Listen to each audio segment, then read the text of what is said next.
Chers membres d'Église et chers amis, bonjour.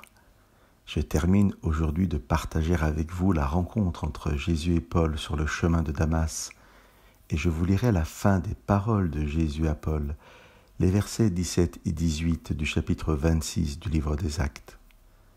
Je te délivrerai de ce peuple et des non-juifs vers qui, moi, je t'envoie pour leur ouvrir les yeux, afin qu'ils se tournent des ténèbres à la lumière et de l'autorité du Satan vers Dieu, et qu'ils reçoivent le pardon des péchés et une part d'héritage parmi ceux qui ont été consacrés par la foi en moi.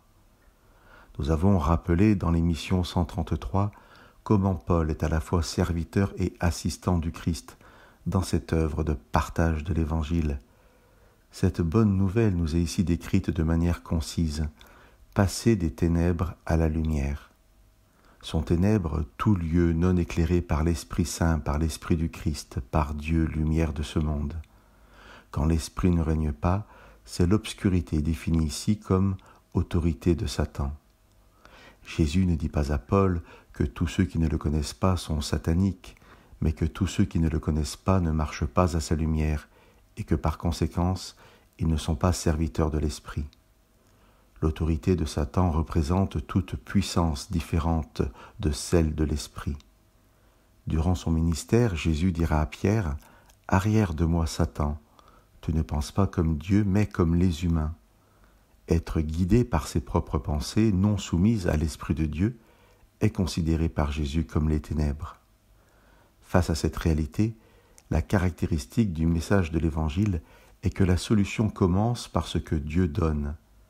Jésus envoie Paul auprès des nations pour qu'elles reçoivent ce à quoi Jésus a pourvu par sa venue parmi nous. Jésus dit à Paul qu'ils reçoivent le pardon des péchés et une part d'héritage parmi ceux qui ont été consacrés par la foi en moi. Certes, nous devons faire la démarche de nous repentir et d'accepter d'être pardonnés et héritiers. Mais notre démarche ne crée ni le pardon ni l'héritage. Ils existent déjà. Cette fin du verset 18 fait écho à l'institution du baptême que nous trouvons au chapitre 2 du même livre des Actes. Après que Pierre eut prêché à la foule, il répond à la question des personnes touchées par l'annonce de la résurrection du Christ. Que devons-nous faire ?